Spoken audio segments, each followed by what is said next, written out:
নবম শ্রেণী, বিষয় ইতিহাস, ষষ্ঠ অধ্যায়, দ্বিতীয় বিশ্বযুদ্ধ ও তারপর।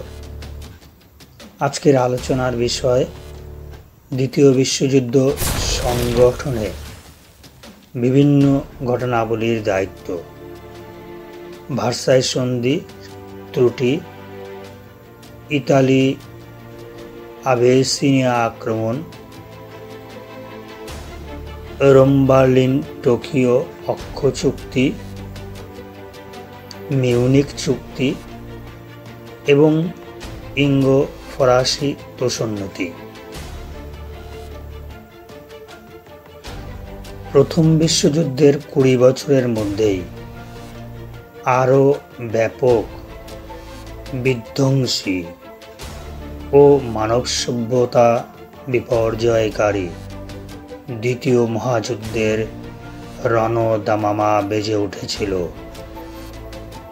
এই মারাত্মক পরিণতির জন্য ভার্সাই সন্ধির ত্রুটি, আগ্রাসী দৃষ্টিভঙ্গি নিয়ে ইতালির আবেসিনিয়া আক্রমণ, একনায়কতান্ত্রিক রাষ্ট্রগুলির অশুভ উদ্দেশ্যে গঠিত অক্ষজোট গঠন, মিউনিক চুক্তি দ্বারা হিটলারের চেকোস্লোভাকিয়া অধিকার, ইঙ্গো ফরাসি ভ্রান্ত অদূরদর্শী তোষণনীতি দ্বিতীয় বিশ্বযুদ্ধকে ত্বরান্বিত করেছিল।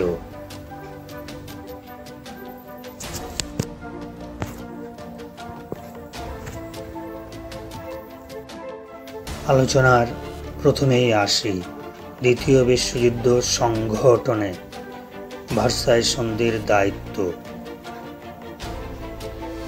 নিয়ে।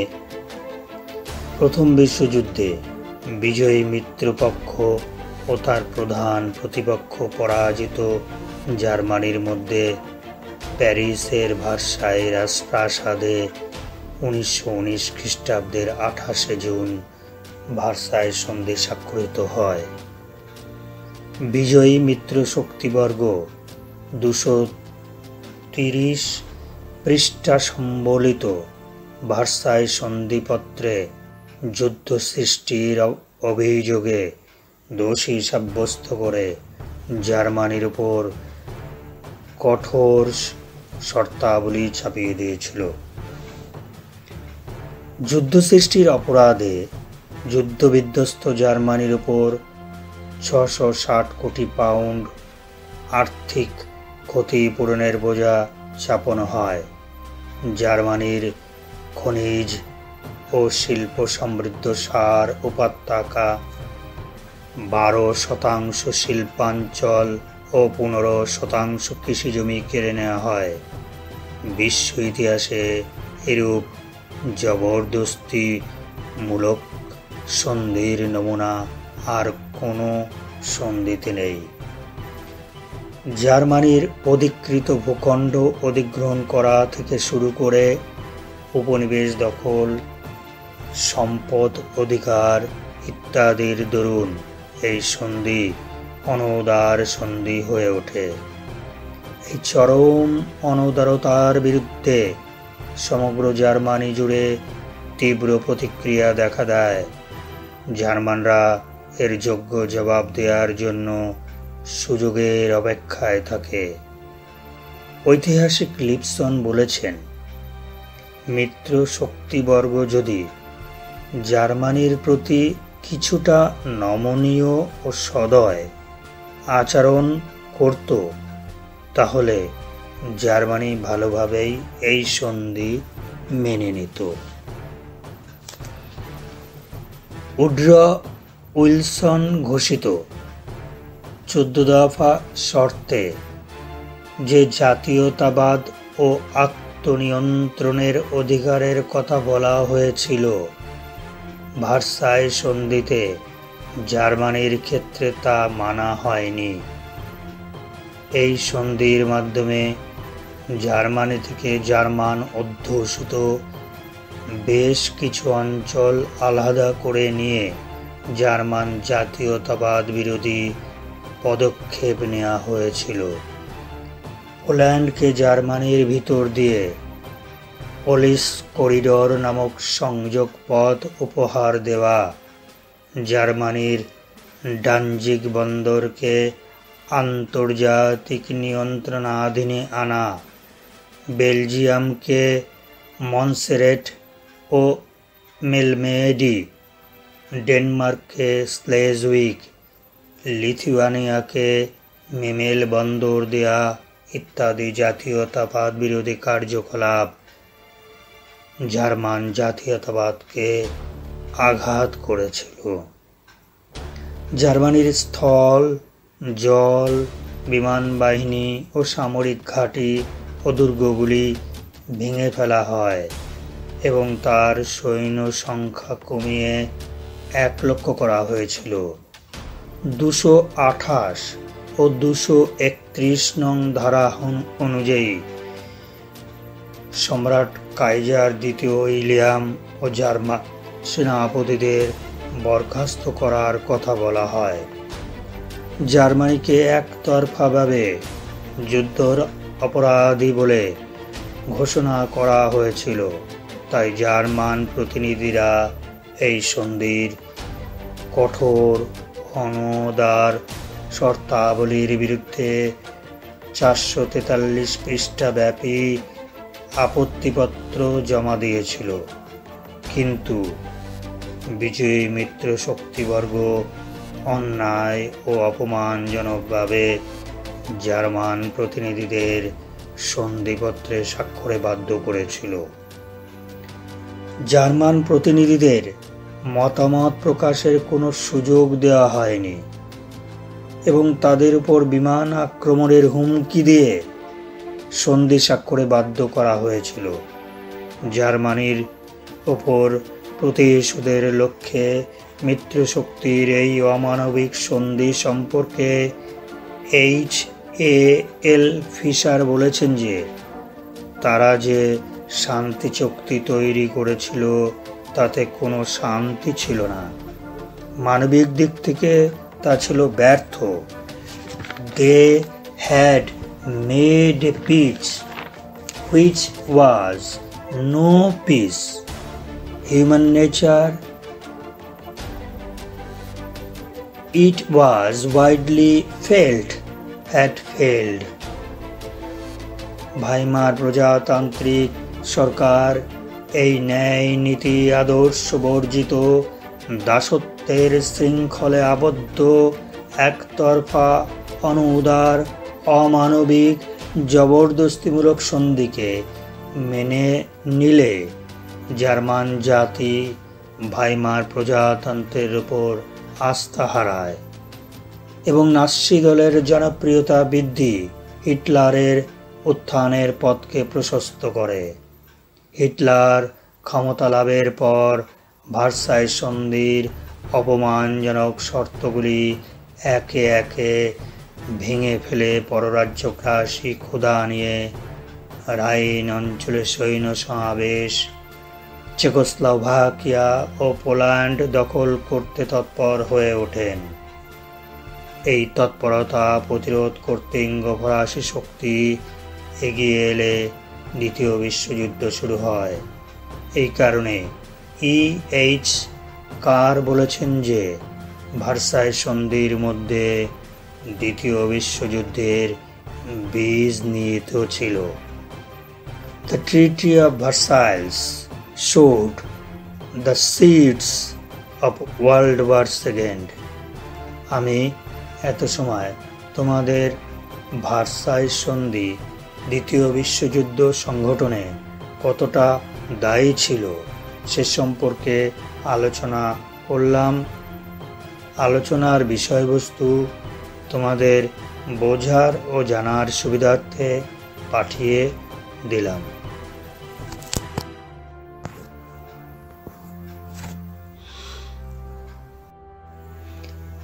এখন আলোচনা করব ইতালির আবিসিনিয়া আক্রমণের কারণ ও তার গুরুত্ব নিয়ে। ইতালির ফ্যাসিস্ট শাসক মুসোলিনি নগ্ন সাম্রাজ্যবাদী আকাঙ্ক্ষা নিয়ে ইতালির ভৌগোলিক সম্প্রসারণের উদ্দেশ্যে 1935 খ্রিস্টাব্দের 13ই অক্টোবর আবিসিনিয়া বা ইথিওপিয়া আক্রমণ করেন। ইতালি কর্তৃক আবিসিনিয়া আক্রমণের প্রধান কারণগুলি ছিল: 1. 1896 খ্রিস্টাব্দে অ্যাডওয়ার যুদ্ধে আবিসিনিয়ার কাছে ইতালির পরাজয়ের প্রতিশোধ তোলা। 2. প্রাকৃতিক সম্পদে সমৃদ্ধ আবিসিনিয়া দখলের মাধ্যমে কাঁচামালের অভাব মেটানো এবং উৎপাদিত পণ্যের বাজার তৈরি। 3. উদ্বৃত্ত জনসংখ্যার বাসস্থান করে দেওয়া এবং ভয়াবহ বেকার সমস্যার সমাধান করা। 4. শক্তিশালী দেশরূপে বিশ্বে ইতালির আত্মপ্রকাশ ঘটানো ও মর্যাদা বাড়ানো। সোমালিল্যান্ড সীমান্তে অবস্থিত ওয়াল গ্রামে ইতালীয় ও আবিসিনীয় সেনাদের মধ্যে এক খণ্ডযুদ্ধে ইতালীয় সৈন্যের মৃত্যুর পরিপ্রেক্ষিতে মুসোলিনি 1935 খ্রিস্টাব্দে আবিসিনিয়া আক্রমণ করেন। আবিসিনিয়া লীগের দ্বারস্থ হলে লীগ ইতালিকে আক্রমণকারী দেশরূপে ঘোষণা করে অর্থনৈতিক অবরোধ ব্যবস্থা কায়েমের কথা বলে। লীগের সদস্যরূপে ব্রিটেন ও ফ্রান্স লীগের প্রস্তাবের বিরোধিতা যেমন করেনি, তেমনি ইতালির বিরুদ্ধাচরণও করেনি, বরং এক গোপন চুক্তিতে দুই রাষ্ট্রের পররাষ্ট্রমন্ত্রীরা আবিসিনিয়ার মোট আয়তনের 2/3 ইটালিকে ছেড়ে দিতে সম্মত হলে সংকট আরও বাড়ে। ইতালির আক্রমণের চাপে আবিসিনিয়ার সম্রাট হাইলে সেলাসি দেশত্যাগ করতে বাধ্য হন। ইতালির রাজা আবিসিনিয়ার সম্রাট রূপে ঘোষিত হন 1936 খ্রিস্টাব্দের 9ই মে। ইরিত্রিয়া, সোমালিল্যান্ড ও আবিসিনিয়া নিয়ে ইতালীয় পূর্ব আফ্রিকা নামে একটি নতুন রাষ্ট্র প্রতিষ্ঠিত হয়। এরপর ইতালি জাতিসংঘের সদস্যপদ ত্যাগ করল 1937 খ্রিস্টাব্দে। ইতালির আবিসিনিয়া আক্রমণ বিশ্ব রাজনীতির এক অতি গুরুত্বপূর্ণ ঘটনা। প্রথমত, ইতালির আবিসিনিয়া দখলের ফলে আফ্রিকার এক অতি প্রাচীন রাষ্ট্রের স্বাধীন সত্তা বিলুপ্ত হয়। দ্বিতীয়ত, এই ঘটনার মধ্য দিয়ে ইতালির উগ্র জাতীয়তাবাদ প্রকাশ্যে চলে আসে। তৃতীয়ত, ইতালির আক্রমণ রোধে লীগের ব্যর্থতার ফলে প্রমাণিত হয়েছিল যুদ্ধোন্মাদ শক্তিশালী রাষ্ট্রের সিংহগর্জনের কাছে লীগ কতটা অসহায়। চতুর্থত, ইটালি কর্তৃক আবিসিনিয়া দখলের ঘটনা জার্মানির নাৎসি শাসক হিটলারকে ভার্সাই সন্ধি লঙ্ঘনে উৎসাহিত করেছিল। পঞ্চমত, আবিসিনিয়ায় ইতালি জার্মানির সঙ্গে জোট গড়ে তুললে ইউরোপের নতুন শক্তি জোটের অর্থাৎ অক্ষ শক্তি জোট এর আত্মপ্রকাশ ঘটে এবং এই শক্তি জোটই দ্বিতীয় বিশ্বযুদ্ধকে ত্বরান্বিত করে তুলেছিল। আমি এত সময় তোমাদের ইতালির আবিসিনিয়া আক্রমণ ও তার গুরুত্ব নিয়ে আলোচনা করলাম। আলোচনার বিষয়বস্তু তোমাদের বোঝা ও জানার সুবিধার্থে পাঠিয়ে দেওয়া হলো।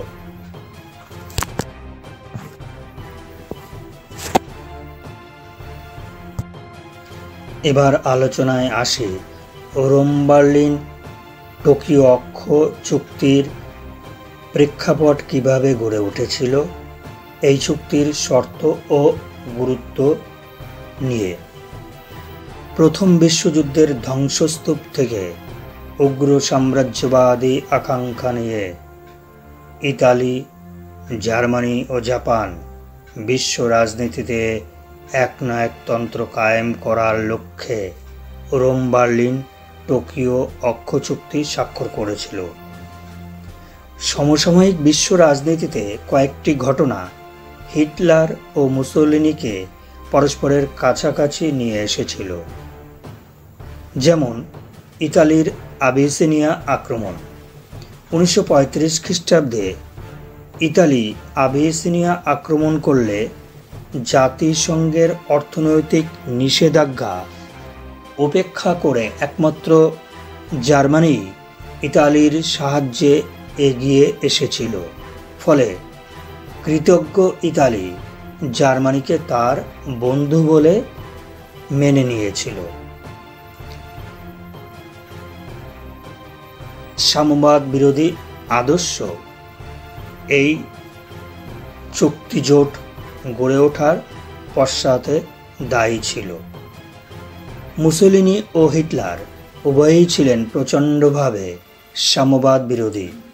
তাই সোভিয়েত ইউনিয়নের নেতৃত্বে ইউরোপে সাম্যবাদের প্রভাব বৃদ্ধি পেতে থাকলে জার্মানি ও ইতালি ক্রমশ বন্ধুত্বের ছত্রছায়ায় চলে এসেছিল।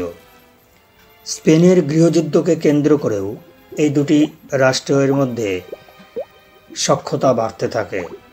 স্পেনে কমিউনিস্ট প্রভাবিত প্রজাতান্ত্রিক পপুলার ফ্রন্ট সরকারকে সোভিয়েত ইউনিয়ন সর্বতোভাবে সাহায্য করতে এগিয়ে এলে সাম্যবাদ বিরোধী ইতালি ও জার্মানি স্পেনের সমরবাদী একনায়ক জেনারেল ফ্রাঙ্কোর পাশে দাঁড়ায়। জার্মানির সমরশক্তি ও সহানুভূতির প্রতি ইতালির মুগ্ধ হয়েছিল। জার্মানির সমরসজ্জা ও বিমান বাহিনীর শক্তি মুসোলিনিকে মুগ্ধ করেছিল। তার উপর ভূমধ্যসাগর ও আফ্রিকায় ইতালির সম্প্রসারণের ব্যাপারে হিটলার মুসোলিনিকে সাহায্যের প্রতিশ্রুতি দিয়েছিলেন। এই অনুকূল পটভূমিকায় ইতালি ও জার্মানি 1936 খ্রিস্টাব্দের অক্টোবরে রোম বার্লিন অক্ষ চুক্তি স্বাক্ষর করে। ইতিমধ্যে জাপানের অভ্যন্তরে গোপনে কমিউনিস্ট তৎপরতা বৃদ্ধি পেলে তা রোধ করা, 1931 খ্রিস্টাব্দে জাপানের মাঞ্চুরিয়া দখল করা, জাতিসংঘের সদস্যপদ ত্যাগ করা প্রভৃতি ঘটনায় জাপান জার্মানির সঙ্গে সাম্যবাদ বিরোধী অ্যান্টি কমিনটার্ন প্যাক্ট 1936 খ্রিস্টাব্দের 25শে নভেম্বর স্বাক্ষর করে। ইতালি অ্যান্টি কমিনটার্ন প্যাক্টে যোগ দিলে ইতালি, জার্মানি ও জাপানকে নিয়ে গড়ে ওঠে রোম বার্লিন টোকিও অক্ষ চুক্তি 1937 খ্রিস্টাব্দের 6ই নভেম্বর। চুক্তির শর্ত অনুসারে স্থির হয়, 1. এই জোটের কোনো রাষ্ট্র চতুর্থ কোনো রাষ্ট্রের দ্বারা আক্রান্ত হলে তারা একে অন্যকে সামরিক সাহায্য করবে। 2.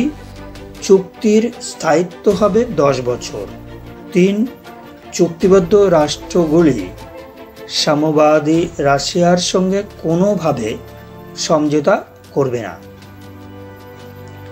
আন্তর্জাতিক রাজনীতিতে রোম বার্লিন টোকিও অক্ষ চুক্তি বিশেষ গুরুত্বপূর্ণ এই কারণে যে এই চুক্তি জার্মান সাম্রাজ্যবাদের প্রসার ঘটাতে সাহায্য করেছিল। একনায়কতন্ত্রবাদ সাম্যবাদের প্রসার রোধে থাবা বসিয়েছিল এই চুক্তির পরেই ইংল্যান্ড ফ্রান্স পাল্টা শক্তিজোট হিসেবে মিত্র শক্তিজোট গঠন করেছিল। বিশ্ব এইভাবে দুটি শক্তি শিবিরে বিভক্ত হয়ে পড়লে দ্বিতীয় বিশ্বযুদ্ধের ক্ষেত্র প্রস্তুত হয়েছিল। আমি এত সময় রোম বার্লিন টোকিও অক্ষজোট গঠনের প্রেক্ষাপট ও তার শর্তাবলী গুরুত্ব নিয়ে আলোচনা করলাম। আলোচনার বিষয়বস্তু তোমাদের জানা ও বোঝার সুবিধার্থে পাঠিয়ে দেওয়া হলো।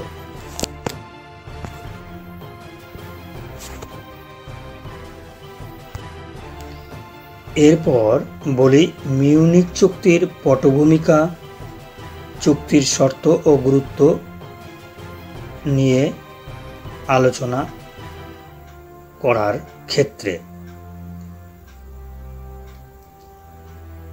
আলোচনায়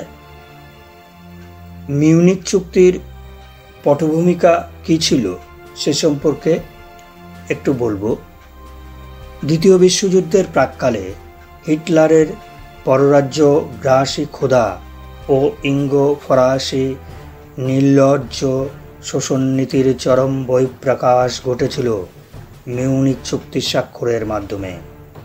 1938 খ্রিস্টাব্দের মার্চে অস্ট্রিয়া গ্রাস করার পর হিটলার চেকোস্লোভাকিয়ার দিকে দৃষ্টি নিবদ্ধ করেন। দক্ষিণ পূর্ব ইউরোপের প্রবেশদ্বার চেকোস্লোভাকিয়ার শিল্প সমৃদ্ধি এবং বিখ্যাত স্কোডার অস্ত্র কারখানা লাভের জন্য জার্মান অধ্যুষিত সুদেতান অঞ্চলের বাসিন্দাদের স্বায়ত্তশাসনের প্ররোচনা দিয়ে হিটলার যুদ্ধ প্রস্তুতি শুরু করেছিল। এই অবস্থায় বিচলিত ব্রিটিশ প্রধানমন্ত্রী নেভিল চেম্বারলেন বার্লিনে গিয়ে হিটলারকে চেকোস্লোভাকিয়া আক্রমণ থেকে বিরত হওয়ার ব্যর্থ অনুরোধ জানান। এই পটভূমিকায় মুসোলিনির মধ্যস্থতায় চেম্বারলেন ফরাসি প্রধানমন্ত্রী দালাদিয়ের হিটলার ও মুসোলিনির মধ্যে 1938 খ্রিস্টাব্দের 29 সেপ্টেম্বর মিউনিক চুক্তি স্বাক্ষরিত হয়। মিউনিক চুক্তিতে বলা হয়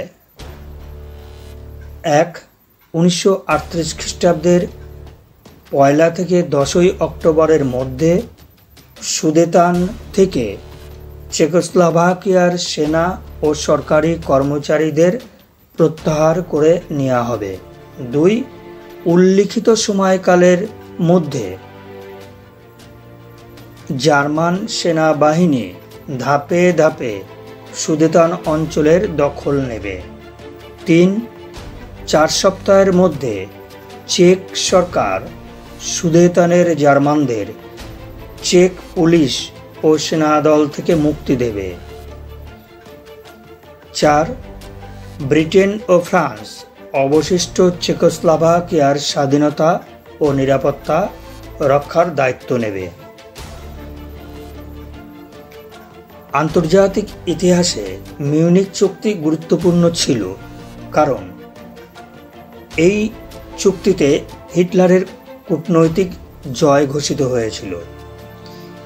মিউনিক চুক্তি সম্পাদন করে হিটলার কূটনৈতিক দিক থেকে জয়ী হয়েছিলেন, কেননা এই আপোস রফার মাধ্যমেই হিটলারের সাম্রাজ্য সম্প্রসারণ নীতি ইংল্যান্ড ও ফ্রান্স মেনে নিয়েছিল। দ্বিতীয়ত, জার্মান অর্থনীতিতেও সমৃদ্ধি এসেছিল এই চুক্তি স্বাক্ষরের পর। সুদেতান অঞ্চলের প্রাকৃতিক ও উৎপাদন সংস্থাগুলিকে কাজে লাগিয়ে জার্মানির আর্থিক ভিত অনেকটাই মজবুত ও সমৃদ্ধ হয়েছিল। এই চুক্তির স্বাক্ষরের 6 মাসের মধ্যেই জার্মানি সমগ্র চেকোস্লোভাকিয়া অধিকার করে নিয়েছিল।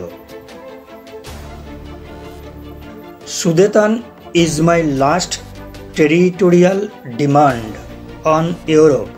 হিটলারের এই বক্তব্য যে কতটা ভ্রান্ত ছিল তা প্রমাণিত হয় চুক্তি স্বাক্ষরের 6 মাসের মধ্যে, অর্থাৎ 1939 খ্রিস্টাব্দের 15ই মার্চ তিনি সমগ্র চেকোস্লোভাকিয়া দখল করে নিয়েছিলেন।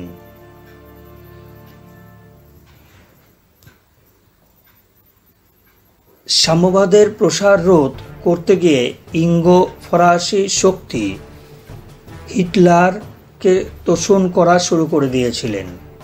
চেম্বারলেন বলেছিলেন, আমার বিশ্বাস এটা অর্থাৎ মিউনিক চুক্তি আমাদের সময়কার শান্তিরক্ষক। I believe it is a peace in our time. তার এই বিশ্বাস যে কতটা অসার ছিল।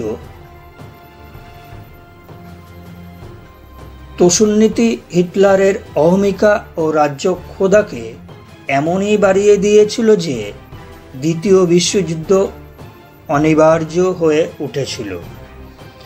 আমি এত সময় তোমাদের মিউনিক চুক্তির পটভূমিকা এবং তার শর্তাবলী ও গুরুত্ব নিয়ে আলোচনা করলাম। আলোচনার বিষয়বস্তু তোমাদের বোঝা ও জানার সুবিধার্থে পাঠিয়ে দেয়া হলো।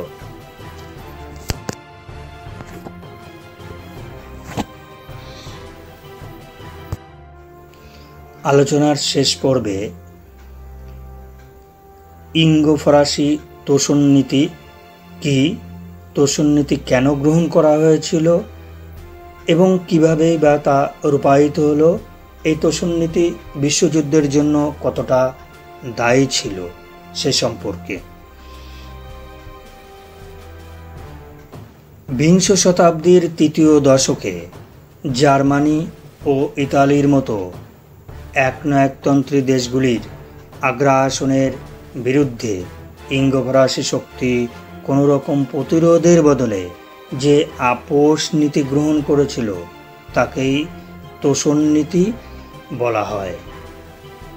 ব্রিটিশ প্রধানমন্ত্রী বল্ডউইন এই নীতির সূচনা করেছিলেন, তবে এর প্রবক্তা ছিলেন পরবর্তী প্রধানমন্ত্রী নেভিল চেম্বারলেন। ঐতিহাসিক A.J.P. Taylor Origins of the Second World War গ্রন্থে দেখিয়েছেন যে ব্রিটেন ও ফ্রান্স সুপরিকল্পিতভাবে তোষণনীতি গ্রহণ করেনি। এর নেপথ্যে কিছু কারণ ছিল। প্রথমত, ভার্সাই সন্ধির কঠোরতা এই তোষণনীতি গ্রহণের পশ্চাতে অন্যতম কারণ বলে মনে করা হয়। ভার্সাই সন্ধিতে জার্মানির উপর যেমন চরম অবিচার করা হয়েছিল, তেমনি ইটালিকেও বিমুখ করা হয়েছিল। এ ব্যাপারে চেম্বারলেন মনে করতেন ভার্সাই সন্ধিতে জার্মানি ও ইতালির উপর যথার্থই অন্যায় করা হয়েছিল। ভার্সাই সন্ধির অন্যায় শর্তগুলি সংশোধিত হলে নাৎসিবাদ ও ফ্যাসিবাদের ক্ষতিকর ও খারাপ দিকগুলিরও বিলোপ হবে। তাই ইংল্যান্ড ও ফ্রান্স হিটলার ও মুসোলিনির শান্তির বলিতে আশ্বস্ত হয়ে তোষণনীতি গ্রহণ করেছিল। দ্বিতীয়ত, সাম্যবাদের ভীতিও এই তোষণনীতি গ্রহণের পশ্চাতে দায়ী ছিল। ইঙ্গো ফরাসি কূটনীতিকরা মনে করতেন যে নাৎসিবাদ ও সাম্যবাদ দুই বিপজ্জনক হলেও সাম্যবাদ আরও বেশি বিপজ্জনক। হিটলার খারাপ, স্ট্যালিনও আরও বেশি খারাপ। অর্থাৎ সাম্যবাদের অগ্রগতির বিরুদ্ধে শক্তিশালী প্রাচীর হিসেবে তারা জার্মানিকে ব্যবহার করতে চেয়েছিল। বলসেভিক ভীতিই ছিল ইঙ্গো ফরাসি তোষণনীতির মূলে। তারা আশা করেছিল হিটলার তার ঘোষণা মতো পূর্ব দিকে অগ্রসর হয়ে রাশিয়ার বিরুদ্ধে যুদ্ধে অবতীর্ণ হলে ইংল্যান্ড ও ফ্রান্স যেমন রক্ষা পাবে, তেমনি ইউরোপে শান্তিও থাকবে। কল্পিত রুশ সাম্যবাদের আতঙ্কে জর্জরিত এই দুটি দেশ তোষণ নীতি গ্রহণ করেছিল। তৃতীয়ত, ইতালি জার্মান জোট গঠনেরও আশঙ্কা এই তোষণ নীতি গ্রহণের পশ্চাতে অন্যতম কারণ হিসেবে মনে করা হয়। ইতালি যাতে জার্মানির সঙ্গে জোট বাঁধতে না পারে, তার জন্য ইংল্যান্ড ও ফ্রান্স ইতালির প্রতি অধিক তোষণ নীতি গ্রহণ করেছিল। তাই লীগের সদস্য হয়েও ইংল্যান্ড ও ফ্রান্স ইতালির আবিসিনিয়া আক্রমণের বিরুদ্ধে সোচ্চার হয়নি। ইঙ্গো-ফরাসি শক্তি ইতালিকে তোষণ করলেও শেষ রক্ষা হয়নি। এবার বলি যে কিভাবে এই তোষণ নীতির প্রয়োগ ঘটানো হলো। ইতালির ক্ষেত্রে ইতালি আবিসিনিয়া আক্রমণ করলে লীগ ইতালিকে আক্রমণকারী বলে ঘোষণা করে তার বিরুদ্ধে অবরোধ ঘোষণা করে, কিন্তু ব্রিটেন লীগের এই নির্দেশ উপেক্ষা করে ইতালিকে নানাভাবে সাহায্য করতে থাকে। জার্মানির ক্ষেত্রেও বলা যায় যে কেন ইংল্যান্ড ও ফ্রান্স তোষণ নীতি গ্রহণ করেছিল, কিভাবে গ্রহণ করলো সে সম্পর্কে একটু বলি। ভার্সাই ও লোকার্নো চুক্তির শর্ত লঙ্ঘন করে হিটলার রাইন উপত্যকায় সৈন্য সমাবেশ ও অস্ত্রসজ্জা শুরু করলে ইংল্যান্ড ও ফ্রান্স প্রতিবাদ তো দূরের কথা, বরং জার্মানির আগ্রাসনকে সমর্থন করেছিল। 1935 খ্রিস্টাব্দে ইঙ্গো জার্মান নৌ চুক্তি অনুযায়ী জার্মানিকে ব্রিটিশ নৌবহরের 35% পর্যন্ত নৌবহর রাখার অনুমতি দেওয়া হয়।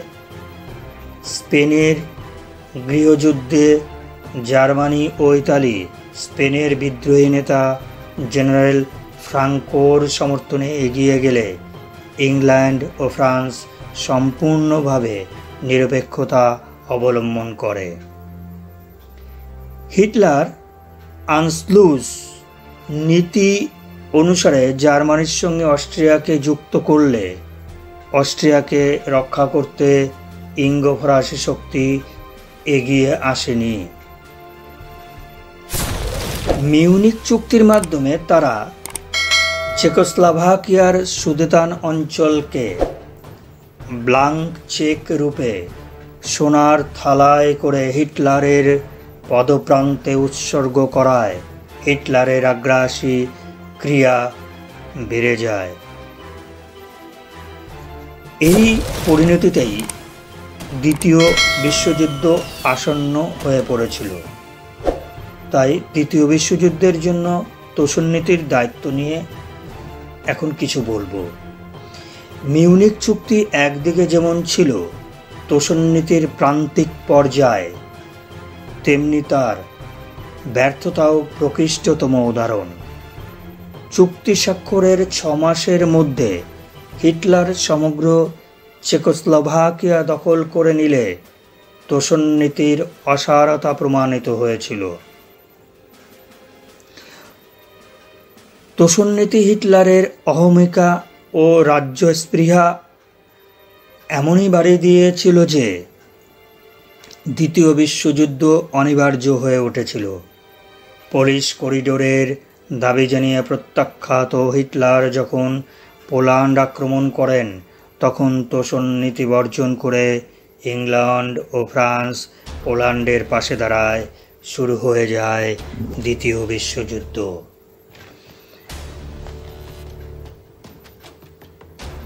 পশ্চিমী দেশগুলির সঙ্গে রাশিয়ার সখ্যতার পথ রুদ্ধ করা এবং সর্বশক্তি নিয়ে পশ্চিম রণাঙ্গনে ঝাঁপিয়ে পড়ার জন্য হিটলার 10 বছরের জন্য রুশ জার্মান অনাক্রমণ চুক্তি স্বাক্ষর করল 23শে আগস্ট 1939 খ্রিস্টাব্দে। তোষণ নীতিতে আচ্ছন্ন ব্রিটেন ও ফ্রান্স রাশিয়ার সঙ্গে কোনো চুক্তিতে আবদ্ধ হতে চায়নি। তোষণ নীতিকে ঝেড়ে ফেলে ইঙ্গ ফরাসি নেতৃবৃন্দ যদি স্পেনের গৃহযুদ্ধের সময় থেকে হিটলার ও মুসোলিনির মুখোমুখি দাঁড়াতেন, তাহলে হয়তো হিটলার ও মুসোলিনি এতখানি সাম্রাজ্যবাদী হয়ে উঠতেন না। সুতরাং তোষণ নীতি নিশ্চিতভাবেই ছিল ভ্রান্ত ও অদূরদর্শী। সুতরাং বলা যায় ইঙ্গ ফরাসি ভ্রান্ত ও অদূরদর্শী তোষণ নীতি দ্বিতীয় বিশ্বযুদ্ধের পথ প্রশস্ত করেছিল। এই জন্য ডেভিড টমসন বলেছেন, this policy rested upon a theory that proved to be utterly erroneous. আমি এত সময় তোমাদের তোষণ নীতি কি, তোষণ নীতি গ্রহণের কারণ, তোষণ নীতি প্রয়োগ এবং দ্বিতীয় বিশ্বযুদ্ধ সংগঠনে এই তোষণ নীতির দায়িত্ব নিয়ে আলোচনা করলাম। আলোচনার বিষয়বস্তু তোমাদের বোঝা ও জানার সুবিধার্থে পাঠিয়ে দেওয়া হলো। আজ এই পর্যন্ত সমাপ্ত করলাম। Save your life.